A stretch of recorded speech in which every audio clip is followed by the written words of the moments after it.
University of Wisconsin-Madison so that researchers could watch his brain activity while he meditated. The scientists covered the monk's head with a shower cap-like device, an EEG, that had more than 250 tiny wires sticking out of it, each with a sensor that a lab tech attached to his scalp. At the time of the study, the monk had accumulated 62,000 hours of lifetime meditation practice. As a team of scientists, some of them seasoned meditators themselves, watched from a control room, the monk began the meditation protocol the researchers had designed, alternating between 1 minute of meditating on compassion and a 30-second rest period. He quickly cycled through this pattern 4 times in a row, cued by a translator. The researchers watched in awe. At almost the exact moment the monk began his meditation, the EEG registered a sudden and massive spike in activity. The scientists assumed that with such a large, quick bump, the monk must have changed positions or otherwise moved. Yet to the observing eye, he remained perfectly still. What was remarkable was not just the consistency of the monk's brain activity, turning off and on repeatedly from activity to rest period, but also the fact that he needed no warm-up period. If you're a meditator or have at least tried to calm your brain, you know that typically it takes some time to quiet the parade of distracting thoughts that marches through your mind. Rinpoche seemed to need no such transition period.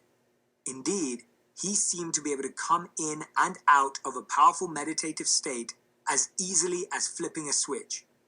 More than 10 years after these initial studies, scans of the 41-year-old monk's brain showed fewer signs of aging than his peers. The researchers said he had the brain of someone 10 years younger.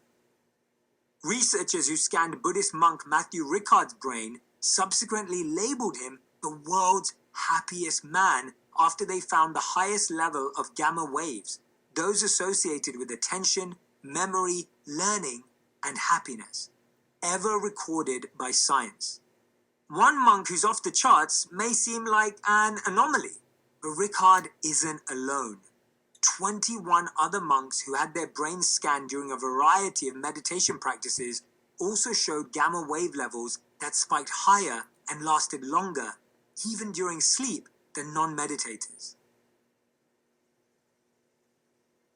Why should we think like monks?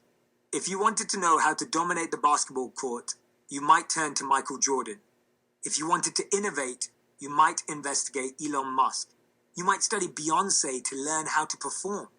If you want to train your mind to find peace, calm, and purpose, monks are the experts.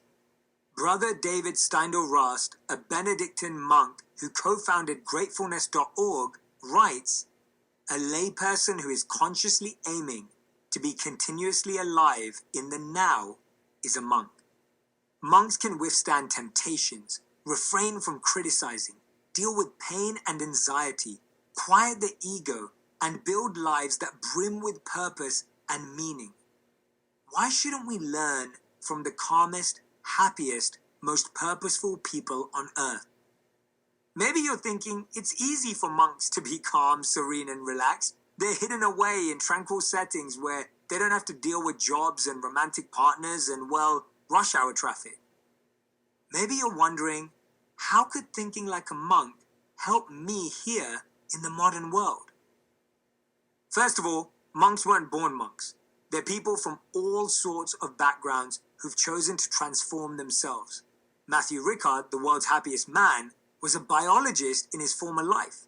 Andy Puddicombe, co-founder of the meditation app Headspace, trained to be in the circus. I know monks who are in finance and in rock bands. They grew up in schools, towns, and cities just like you. You don't need to light candles in your home, walk around barefoot, or post photos of yourself doing tree pose on a mountaintop. Becoming a monk is a mindset that anyone can adopt.